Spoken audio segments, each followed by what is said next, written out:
Welcome to the Brigham Young University Family History Library webinar series. Thank you for joining us today. Feel free to use the chat box as we get going here for any questions during the presentation, and we'll make sure that they're all answered by the end. My name is Braden Knutson. I will be your host for this webinar.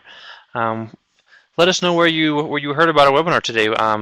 We've got our schedule posted on a few different places. We like to kind of get an understanding of where people are logging in from and how they're hearing about us, so we can learn a little bit more about that. I'd like to remind everyone that these webinars are also being recorded and posted onto our website as well as onto the BYU Family History Library YouTube channel, so that you can come back and watch again if you missed something, or if you want to just remember what was said and go over those again.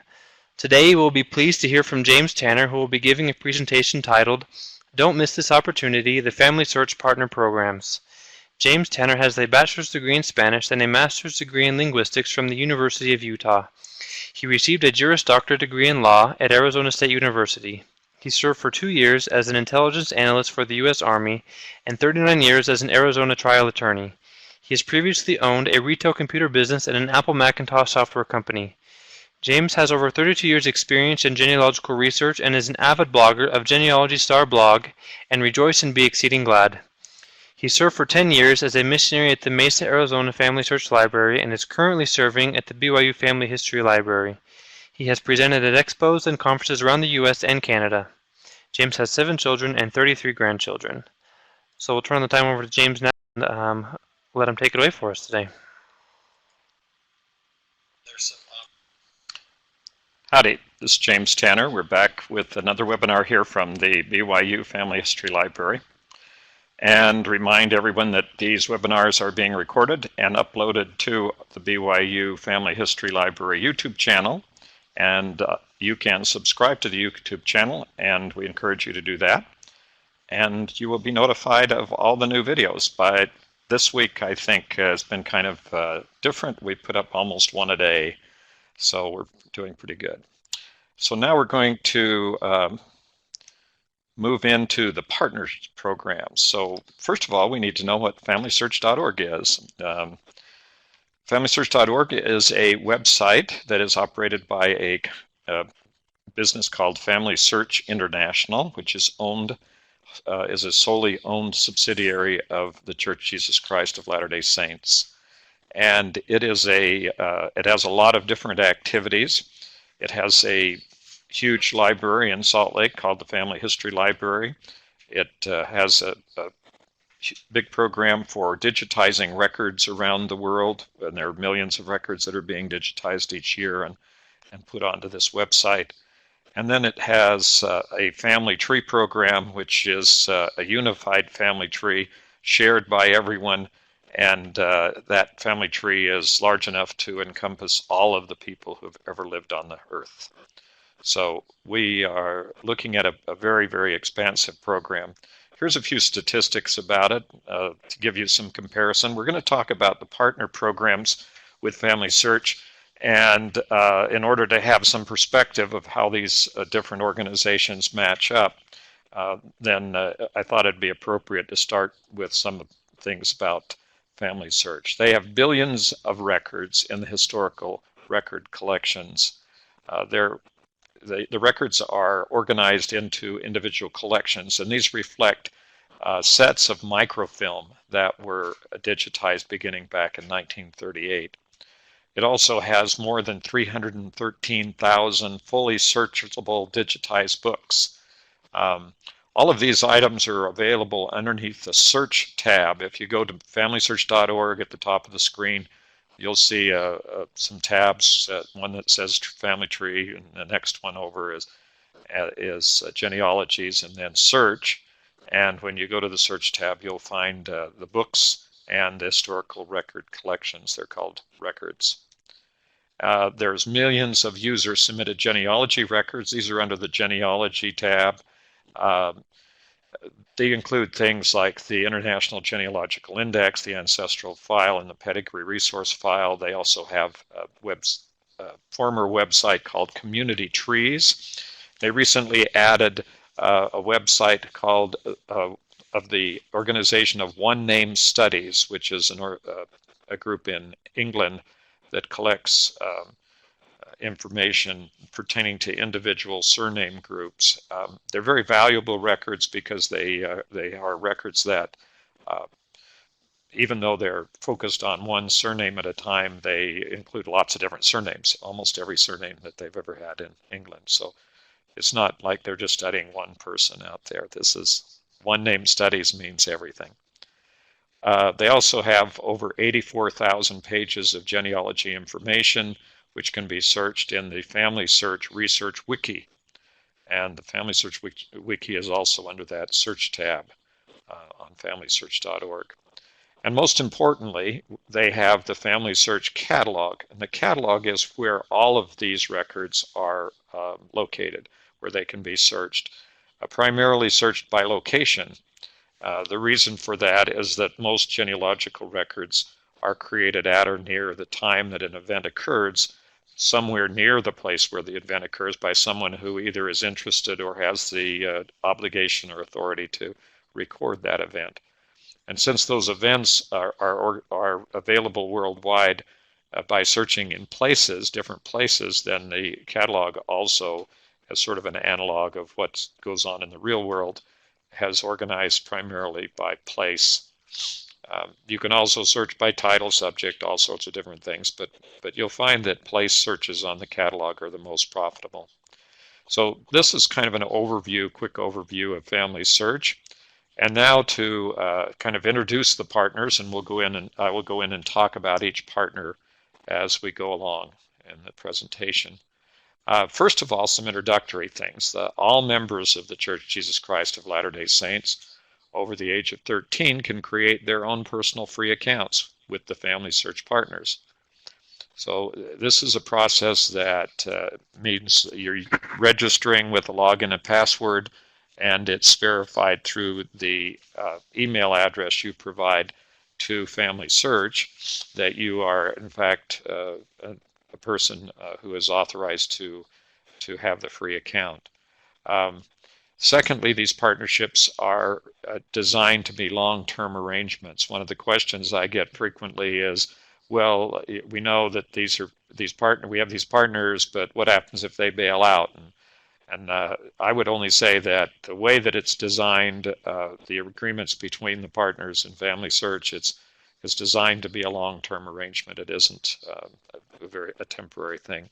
Now, of course, things can always happen. These are individual entities, corporations. They could be sold. They could be, I suppose, they could go out of business, but I doubt that because genealogy is very conservative, and it's not likely that these people are just going to all of a sudden lose all their millions of users. Now, even those who are not members of the church benefit from the partner arrangement, and it's kind of a little bit difficult to understand that. One part of this partnership arrangement is that some of FamilySearch's records are provided to these other entities, these partners. Now, that may seem like kind of an interesting situation, but one of the challenges that FamilySearch is facing is that they have these millions and millions of records, and very few of those records, percentage-wise, have been indexed, which means that they can't be searched. But if, as they involve these other partners, then these partners, in exchange for receiving some of the records, are agreeing to index those records. So it's extending the indexes, the indexing ability that FamilySearch has. Some of the early estimates, and I'm sure it's probably changed a little bit, were that it would take about 300 years to index all the records that were up on FamilySearch. So rather than wait around until all of us are long gone, these partnership agreements are benefiting all of the genealogists who are searching for records out there. It is true that some of the features that are on FamilySearch.org are not available for those who are not members of the church. There's some types of information that are restricted simply by virtue of the fact that it pertains to members of the church and to those, not to those who are outside the church. But that does not limit the members, the people who are not members of the church, from accessing the records and being on the family tree and benefiting from all of the resources that are there on FamilySearch. Okay, so now we're going to look at another point, is that not all the services of these websites are available free to LDS members. Okay, this is the other side of the coin. For instance, Ancestry, which is one of the partners that I'll get to in a minute, has a lot of other websites. They have Fold3, and they have newspapers.com and a couple of other websites out there. We'll see a list of them here in a minute. But those websites that are not Ancestry Central website, Ancestry.com, are outside of this agreement, and all the LDS members would have to have pay and have a subscription to these websites just like anyone else outside the church. So anyway, then another thing that does come up quite frequently is in a question is why do I keep getting notices to buy into these other websites? Well, these are commercial enterprises, and their job is to sell what they have, and so you're going to get some emails, and you're going to get some ads and things when you're involved with this, even if you have a free account to the members. Even if you have a paid account, by the way, you still get a lot of ads and emails. So it's not like you're being discriminated against. And so we have to understand that these associated subscription websites are not included in the partnership agreement. Now, some of these websites are. For instance, an example is Fold3, which is a military site, fold3.com, owned by Ancestry. That's one of the portal sites. Now, a portal site means that in the nearly 5,000 family history centers around the world, each of those centers is basically defined by the fact that they have access to certain programs on the portal, which is a set of programs that you can access only inside of a family history center. And these programs include, for example, fold3.com. So if you were to visit a family history center, you could get free access to that program. So there's other programs like that that are part of the portal program. So there's other ways for either members or non-members to gain access to additional numbers of these otherwise subscription programs.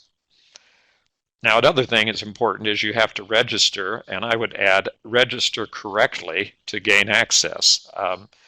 Over the past couple of years that we've had this partnership, I've probably spent a significant percentage of my time working with people, getting them untangled from signing up for these programs incorrectly. Usually it starts out with a complaint, someone saying, hey, they keep asking me for money. And I say, well, you're not registered properly. And they say, well, I registered. And I went, well, we'll have to go through it again.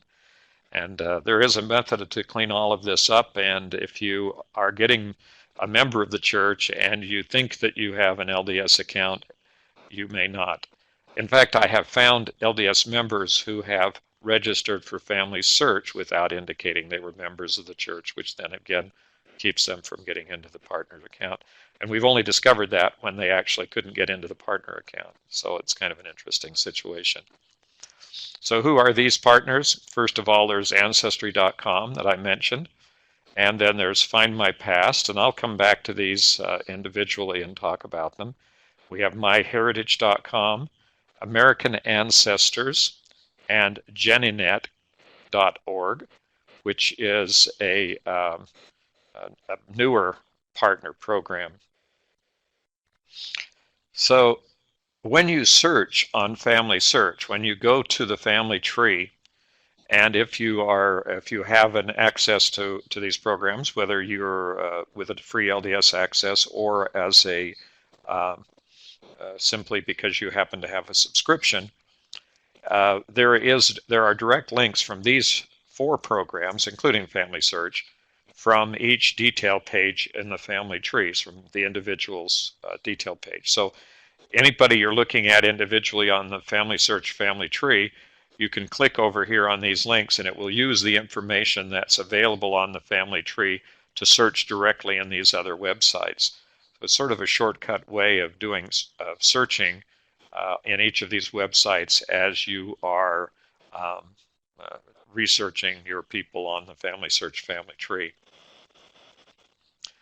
Okay, so what is Ancestry.com? Well, Ancestry.com is one of the oldest, or if not probably one of the very first large database programs that was developed as a result of the internet and the ability that people had to subscribe to programs on the internet. It is actually the most popular, and it has the first place, second place, and about 15 of the other top 50 website places. There are subsidiary websites in a lot of different countries. They have one in Sweden, one in England and Canada, and some other places. And so it's a very, very large company with millions of people who are members of the company who subscribe and also have their family trees. So we'll get some statistics here about Ancestry so you can get some idea how it compares to FamilySearch and the other websites. They have more than 70 million user-created family trees, and those trees contain more than 8 billion profiles. That means 8 billion different people. Now, one thing you should realize immediately is that a lot of us are related, and we all have trees on Ancestry, and so there's quite a bit of overlap, and not quite a bit, but there is a significant amount of overlap and duplication among all these separate family trees. Now, the difference between Ancestry and FamilySearch, for example, is I mentioned that FamilySearch has a unified tree. That means that anybody who is registered on the FamilySearch family tree can make changes, edit, add and delete, all sorts of things. Now on Ancestry, it is your family tree, and no one, unless you give permission and add somebody as an editor to your tree, can actually do anything about it. They can see it, by the way, but they can't do anything about it. They can't make any changes. So it's it basically, and a different part of that is that you can actually make your family tree private, which means only people who you invite would be able to see your family tree. So there's a significant difference between the way that the family trees operate on these two programs. Ancestry has 300 million approximately I don't know who's counted them. I mean, they have some guy employed there that sits around and counts every one of these. I don't know. Probably you can get that kind of report off the computer if they've written their software well. They have 300 million photographs, scanned documents, and written stories. So this is an interesting place to get information. Now, recently, in doing some research for one of my friends, I discovered I was able to move back on his dead end, brick wall situation that they call it in genealogy, because I found a Bible record that was on Ancestry. Now, this wasn't a record that they had collected and put into their record collections. This was someone had put up a photograph, actually just a photograph of that particular Bible record. And because that was on there and attached to the person, it gave me another generation of that family and started me going back. This particular family lived in Itawamba County, Mississippi. Now, if you live in Mississippi, I would appreciate you giving me a call and telling me how to say that county correctly, because I'm sure that I'm not saying it correctly. By the way, you can do that with all the rest of the Mississippi counties if you feel like it, because I can't pronounce any of them correctly. Now there are over 3 billion records and over 32,000 collections. Now, an interesting sidelight to this is that you'll notice, maybe you won't, but you'll notice that FamilySearch has collections and Ancestry has collections, and most of the other websites call their records collections. Unfortunately, that word collections means different things on every single one of these websites, so there's really no way of comparing the size of these different websites. They can all claim to be the biggest website in the world for that matter, and no one would be able to figure out anything different, because it's kind of like King of the Hill. They get to define the rules of the game, and so they get to define how they count these records. Now, I'm not picking on Ancestry here, folks. That's the way they all do it. Everybody has their own definition of what they call records and books and collections and all that kind of thing. They also have, by the way, Ancestry also has a rather extensive DNA testing function, and they have a whole separate company, Ancestry DNA, and they're one of the most popular ways of getting a genealogical DNA test out there. And they have a lot of other stuff. I have presented other webinars in the not too distant past on each of these programs called making the most of FamilySearch, making the most of Ancestry, making the most of MyHeritage, and making the most of Find My Past. And all of those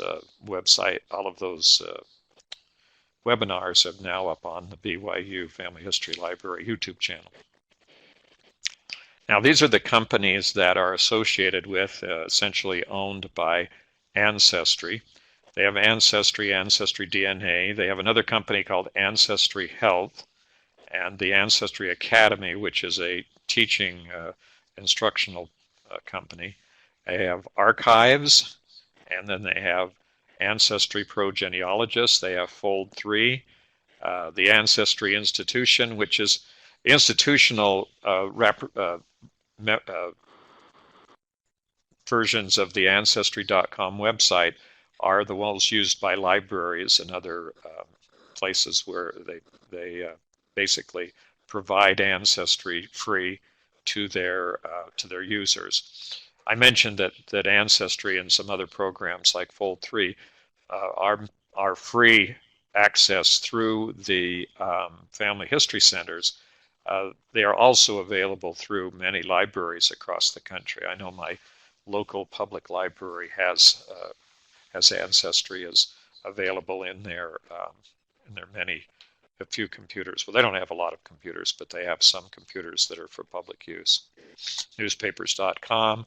RootsWeb's an old sort of open use program. It was a cooperative program at one time, and then it was purchased by Ancestry. Ancestry has maintained it as a free program. It goes back to the days, almost back to the days of the old bulletin boards and posting things online. And there's a lot of information in there that's useful for genealogists. And then they bought, most recently, FindMyPast.com, which is the huge cemetery registration, grave marker picture website.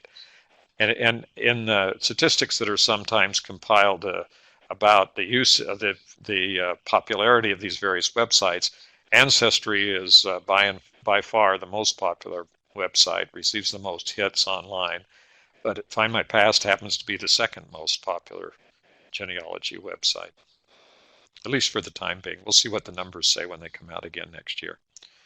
And now we're moving on. We'll move to FindMyPast.com. Now, Find My Past is a company out of the UK, out of United Kingdom in England, and it's a very big company over there. It's owned by a holding company called DC Thomson Limited, which is a Scottish publishing company and web services company. And if you thought in the United States like Cox or Comcast, if they owned a lot of newspapers and other kinds of things, then they would be, well, some of them actually are buying a lot of other things, but right now in the United States. So these are very profitable, very big companies, and that's the company that runs FindMyPast.com. Now, Find My Past right now is, for the past year or two, has been one of the most aggressive companies out there. There are a lot of the ones, the other companies that aren't Ancestry are very active in broadcasting and advertising the numbers of records that they're acquiring, and Find My Past is one of those. They're very active in acquiring new records constantly. So let's look at some of the records they have. First of all, they have over 1,000 exclusive collections not found online anywhere else. and that's helpful to those who have ancestors in the United Kingdom and some of the other countries. And they have over 2 billion records. This is what I was mentioned just a moment ago, is that the numbers of records are increasing rather dramatically.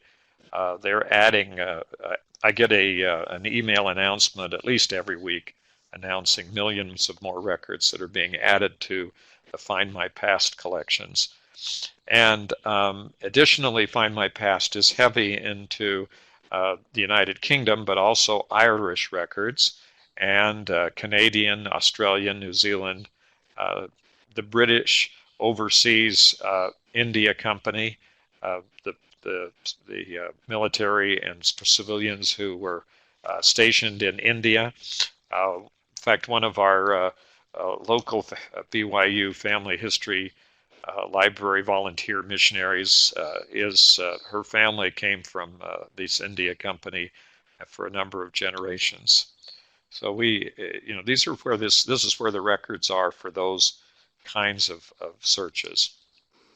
I have, by the way, 3 of my lines that come through Australia, so I've used Find My Past rather extensively for my Australian ancestors, and also for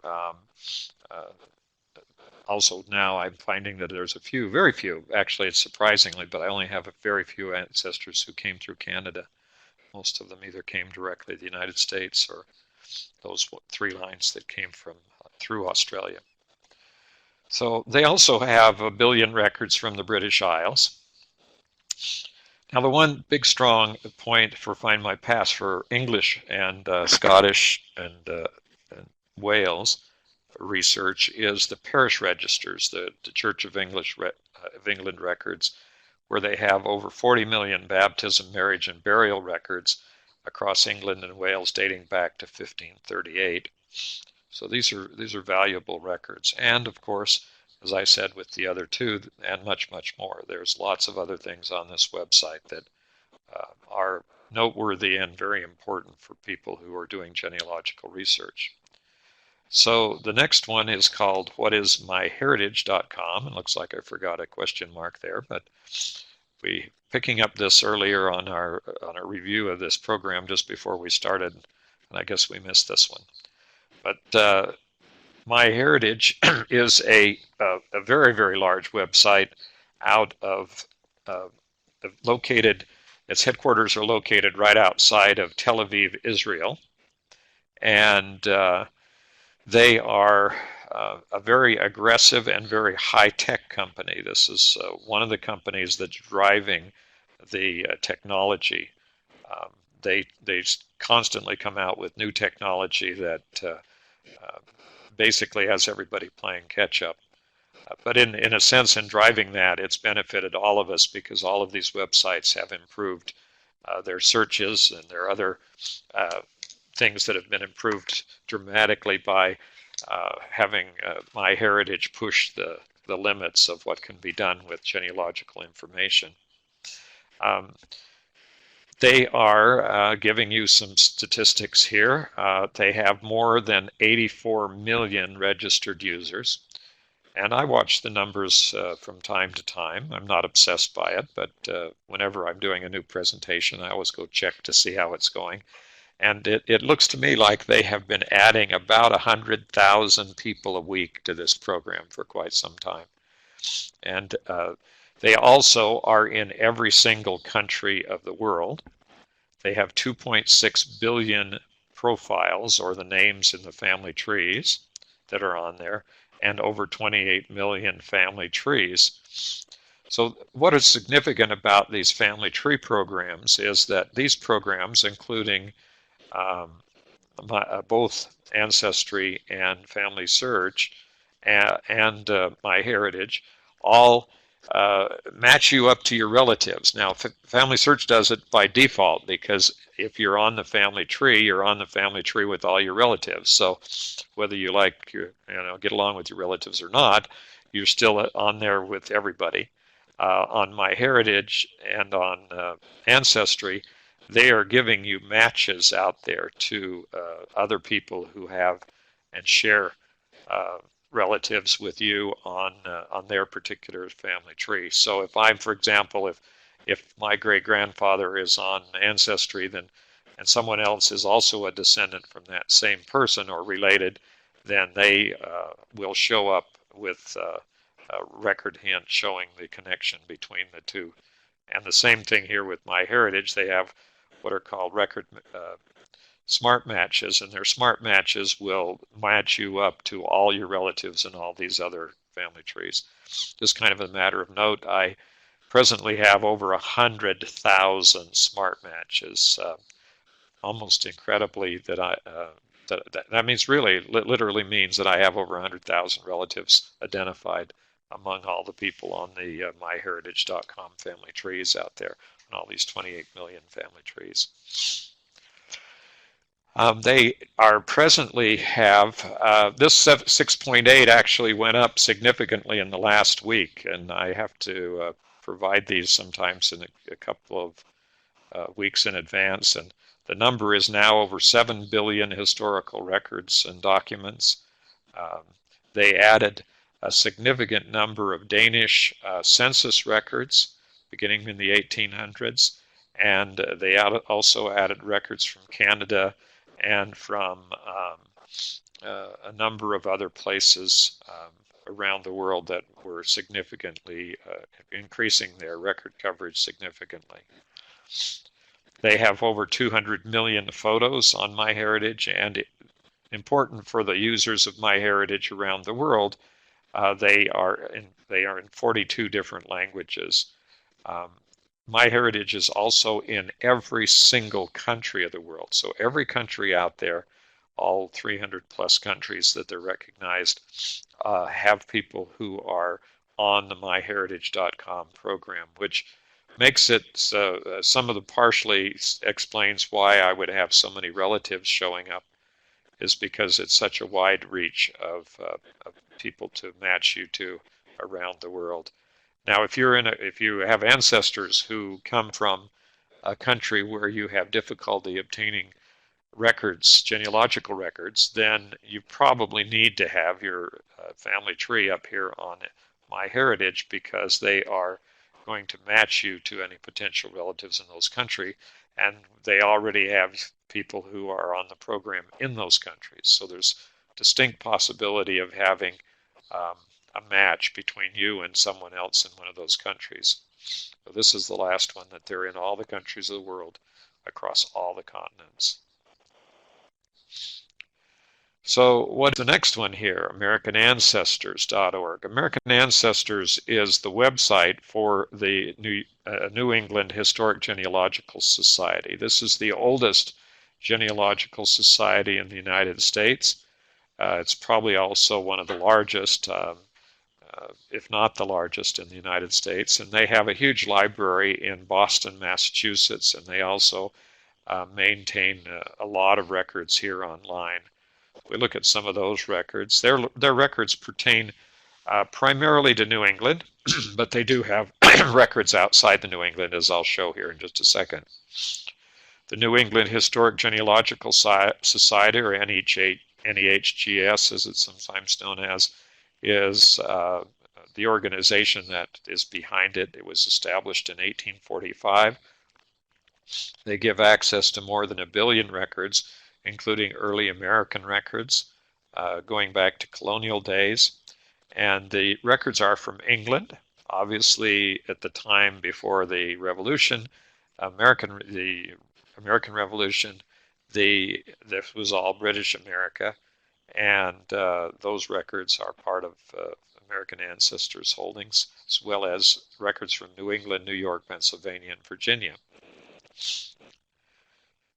So the last one, and the most recently added website, is JennyNet, and JennyNet.org is a French based website. It's not a new website. This has been around for quite a long time. It is a subscription website, but it also has other records that are available, and it does host a family tree program.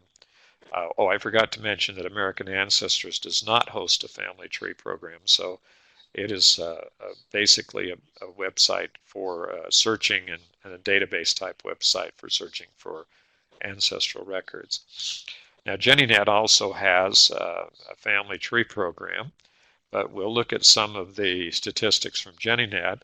It's based in France, has more than 400 million individuals in online family trees. This is a significantly large program. If your family came from France, this is the go-to place for French records, and probably one of the few places that you're going to be able to access those records outside of going to France, which, by the way, would not be the worst thing that had ever happened to anybody, but that is, it's always interesting how if you did come from France, you'd have a built-in reason to go to Paris and go see things, so that's probably a good thing. They also have more than 1.6 million digitized archival records with more than 2 billion indexed individuals. So one thing important about all these websites, I mentioned that FamilySearch was waiting to have to get their records indexed, and it was coming along very, very consistently, indexing more records, but there's still a lot more left to be indexed. On these other websites, Ancestry and Find My Past and MyHeritage, and now JennyNet, all of the records that they have online are indexed and searchable. So these add a lot of indexed records to the mix of where you would like to go and where you can get information about different parts of the world. The question that also always comes up is that don't all these websites just have the same programs? Well, most of them do have some of the same programs. For instance, the U.S. Census records are common on this type of website, but each of these individual websites have their own unique records that no one else has, and they may be the records that you need to complete your family's history. And this is an interesting one that I found. They have over 725,000 digitized books. Now, FamilySearch had a little over 300,000, probably around 320,000 now, since the numbers go up at about 1,000 a week. And MyHeritage has about just under 500,000 digitized books, and now JennyNet comes along with about 725,000 digitized books. These books are fully searchable and online and available for reference. And the point here is that in each of these websites, with their vast collections of books, and Ancestry also has a significant book collection, is that you can find if your ancestor was ever mentioned in one of these books, then you can search here and find that record. And it's the equivalent of having read through this many hundreds of thousands of books. And the ones that are here on JennyNet are primarily, well, they're not primarily from any place. They're actually spread pretty much around the world, in some places like Algeria and Madagascar, that I don't know that I've ever seen records from those countries that talked about, especially not with the other websites. So now it comes down to this. Each of these websites that I mentioned, with the exception of American Ancestors, hosts their own family tree.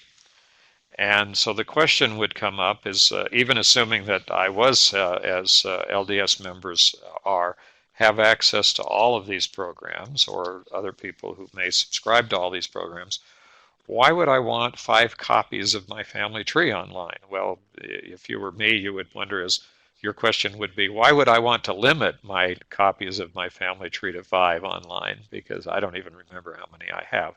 Every time I think about it, I remember another website where I probably uploaded my whole family tree for one point or another.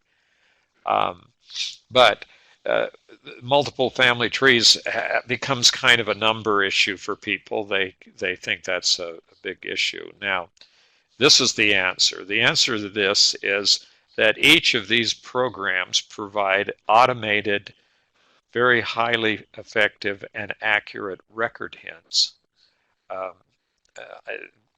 few years ago, MyHeritage came out with their record matching program and their record detective programs. These two searching mechanisms are extremely accurate and extremely effective in finding records for your ancestors when you have a family tree up on their program. So by having a family tree on each of these programs, you are in effect hiring them to go out and look for records in their own record collections for you day after day after day, and add them as record hints. In Ancestry, it's green leaves, the little shaky green leaves.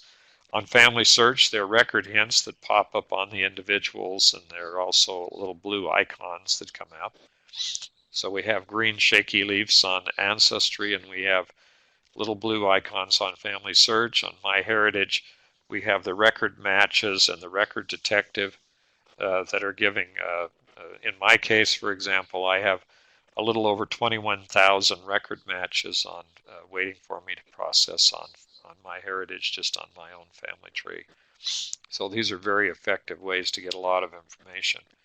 Find My Past has little orange dots on your family tree that show you have record matches. But all of these are basically searchable, provided as part of the fact that you have your names on this particular program. Now, and JennyNet also has record hints, and we'll keep tabs telling you how many record hints you have and on how many different people. So we can look at these record hints on FamilySearch. The record hints are here at the side on this is what's called the detail page. That comes from the little tab that says details next underneath the name of the person. And that record hint happens to be for this particular person, and it's an Arizona births and christenings record. And I can then click on that record and determine whether or not it applies to my person. And if it is my person, then I can add and attach that record directly to my person on the family tree. And it then becomes a source for others to look at it as reference. So then we have Ancestry's record hints, and those are in the nature of these green shaky leaves. And basically, it's a housekeeping thing of trying to keep track of and add these all in. And so I have sort of a bank of these out there, and I can run in any kind of spare time I happen to have. And of course, if you know me, that's probably a joke about something, because I don't even know what spare time is. But I do spend time periodically clicking on and adding in all these records. I generally do that on the lines that I'm researching, simply out of expediency, because I need to know if these companies have any additional records for the people that I'm searching. And this record hints for Find My Past, and they show up as these little orange dots, and the number inside is the number of record hints. And when you click on these dots, now with Find My Past, for example, I recently did some research on my own, just searching for some records on one of my ancestors, in fact on his Parkinson line. And then, interestingly, as I finished that research and attaching those records to my individuals in my family tree here on Find My Past, I realized that they already had record hints for those same 3 records that I was adding. So I could have saved myself maybe 15 or 20 minutes or an hour of time that I took to find those records on the website if I just simply clicked on my little record things before I got going. So I suggest you might want to check your record hints before you start doing any more extensive record on these programs. On MyHeritage, we have the record matches, and these are by category. You can also see the record matches by means of an icon, a little brown icon on the family tree, and then the smart matches, which are the links to the other people, are the little green circular markings on the family tree. But on MyHeritage, I find that it's useful to go directly to the categories of records and work through those, attaching those to people, because it makes it more efficient, and also focuses you on the research. So you can go basically do the same thing that I do with some of the other programs, and that is look for my person and then see if they have any record hints, and then use the program even further to look for more record hints or do searching beyond the records that have been automatically supplied. The record hints on JennyNet are this whole page. I better get back to that. I hit a little too fast. But that whole page is the record hints, and they obviously it would be very productive for someone who is working on French ancestry to take advantage of using or looking at this particular program. Now, one of the questions that comes up almost immediately when people find out that there are records on all these other programs and they want to be able to copy them to another program. So if you had your family tree or using the FamilySearch family tree, and then or you had your own family tree on Ancestry or whatever, or MyHeritage, or Find My Past, or JennyNet, you would be interested to know whether or not you could copy those other websites' sources, the information and records that you get from these other websites. Well, the answer is you can, but there are only a very few paths back and forth between these programs. I attribute it to the fact that they kind of consider themselves to be competitors. So basically, they're very protective of their information. So the question is there ways to do that? Well, there are a few. You can go from and to Ancestry.com and from and to FamilySearch.org if you have an LDS account. So with an LDS account, you're able to move information back and forth between the family tree your family tree on Ancestry and your family tree on the family tree on FamilySearch.org. There is also a way to do sources from MyHeritage to FamilySearch through FamilySearch. So you go to the FamilySearch connection on the detail page, click on the link to MyHeritage, and when you find a record on MyHeritage, then at the bottom of that record there'll be a link that says attach this to the FamilySearch family tree, and it will then put the source information, complete source information, over into the FamilySearch family tree.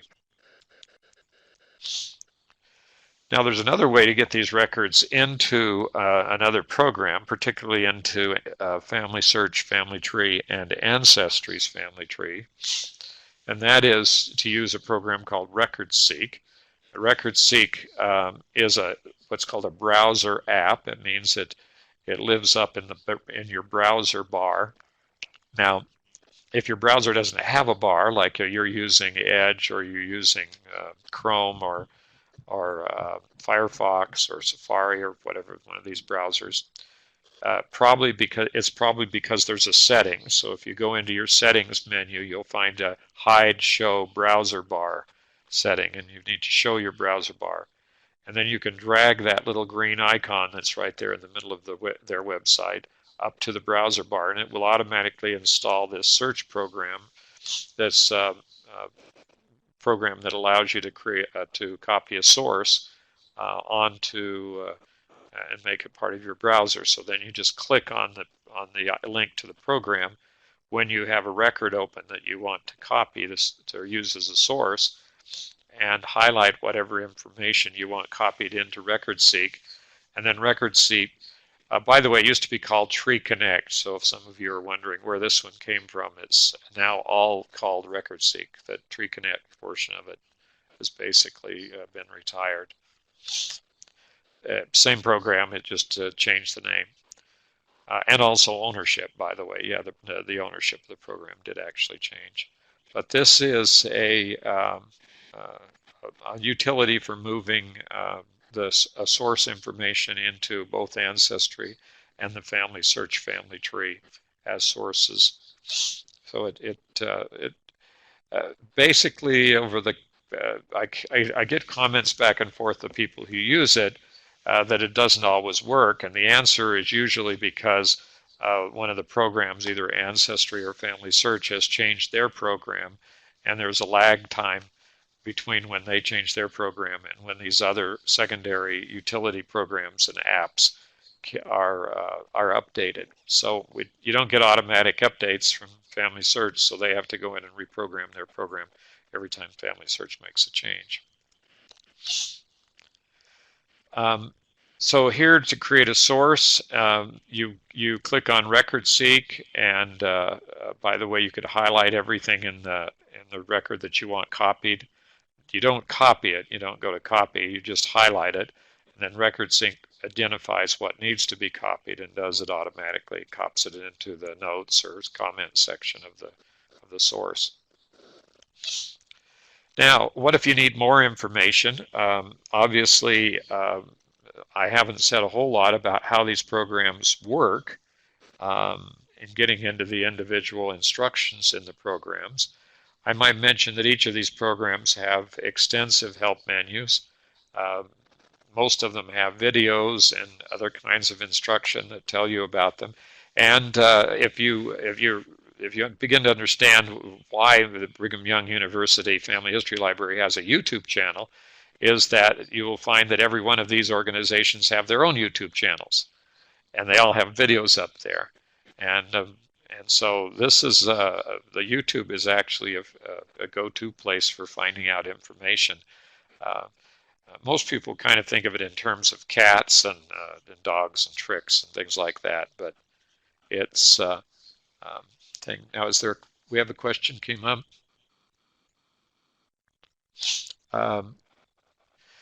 The answer is, the question is, I have German ancestors that are from Alsace-Lorraine. Should I be looking for records on JennyNet because Alsace-Lorraine is not part of France? The answer is yes. I would also be looking on MyHeritage, and I would look on FamilySearch. These are the ones. Ancestry maybe it's possible that they do, but they're not really strong in that area. But MyHeritage has at least the people who have German ancestors, which I do not, have found that it has a lot of records. So those, yes, the answer is I search all these programs. I mean, the answer here is you never know unless you look. And if you don't go and search on these programs, you'll not get an idea of how they are, what kind of things. So a lot of these have free trial periods. Sometimes they have like 2 weeks or a month or whatever free trial.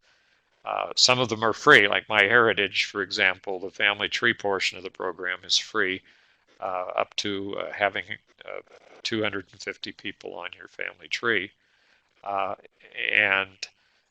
But that does not include the data. It does not include record matches or record hints or the super search or any of that kind of stuff. So you have to get a data subscription. Oh, and one thing I didn't mention, I'm sorry I didn't mention it, but also something that came up just since since I created this presentation, is that MyHeritage now has its own DNA testing facility. And for a limited time, they're offering to allow anyone who has done a DNA test to upload their DNA test to a MyHeritage family tree, and they will then match that out virtually, as long as they keep going, to anyone else who is in the MyHeritage family trees. Right now, they're having an introductory offer, so you might want to check the MyHeritage website. There's a new link under the Tools menu for DNA testing, and then there's a way to upload the information into your DNA test information to up on MyHeritage. Okay, so where would we go for more information besides the help menus and help support sections of these various websites? Kind of interesting, from time to time I get questions about all these websites about, will they have anything that tells us how to use their website? And the answer is yes, all of them have very extensive support. places to go, and so you just need to look a little bit around on the menu and look for something that says help or support. Now, outside of these programs, there is another program called the Family History Guide. This is basically a program that, go back to Family History Guide here. It's called thefhguide.com. So THEFHguide, GUIDE.com. And this has a website, a structured educational website for teaching genealogy and research in a lot of various countries and all sorts of things in a structured sequence way that lets you proceed and learn in your own speed. It's linked out to thousands of videos and handouts and all sorts of other materials that make it into a fabulous resource for education. In addition to that, we have the BYU Family History Library webpage and a lot of links and connections here. Now, some of these items on here will come up and say they are only accessible to students and faculty and employees of the university. Others might come up and say you have to be in the library to use those particular resources. But there are many things here that are literally dozens and dozens of websites. Many of you are familiar, and I mentioned earlier the portal at Family History Center's portal and their free programs. Well, I would suggest that you may want to explore the almost overwhelming list of resources and programs that are available through the BYU Family History Library. It's well worth a visit here, by the way. We'd invite you to come. Even though it's snowing outside today and it's freezing temperatures, it's really nice inside here under the ground where we are. Well, that mentioned, I perhaps explain to those who haven't been here, the BYU Family History Library is part of the Harold B. Lee Library, which is the big library on campus. And we have two huge floors of, immense floors, which are underground and underneath the entire plaza and open area of the center part of the university. So it's a pretty interesting place to be. There's also the BYU Family History Library YouTube channel that I've already mentioned more than enough times, I suppose, by now. But you can see a red button there on the screen a little bit, and that's the subscribe button. And if you do that, if you're signed in to Google, and you have a Google account, like a Gmail account, or just even signed into Google, then if you're subscribed to any of these YouTube channels, they will then send you notifications by email of any new videos that are being put up.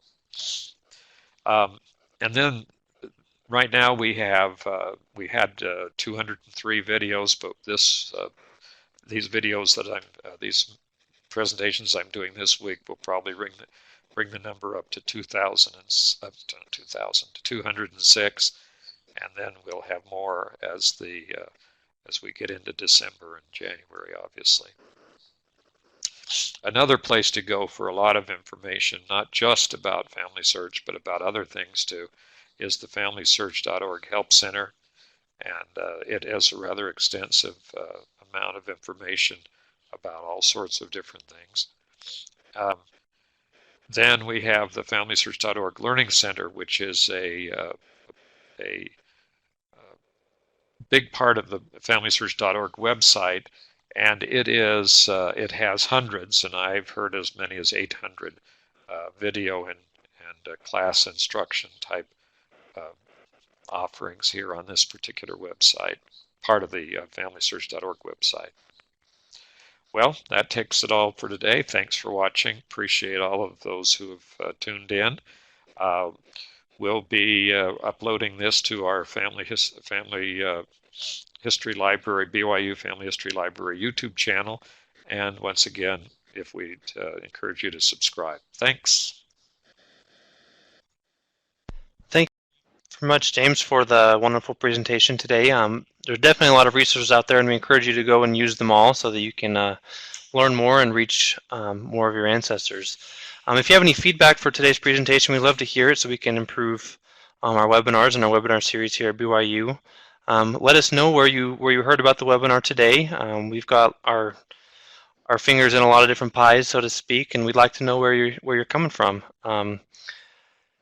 Like as James said, these webinars are being recorded and posted onto the BYU Family History Library website as well as onto our YouTube channel. And feel free to follow us on Facebook and on our Twitter accounts, and we'd love to keep you up to date through those as well. Thank you for joining us, and make sure you check back on our schedule. We have one more webinar this month, and then we'll pick it up for just the beginning of December, and we hope to see you next time. Thanks.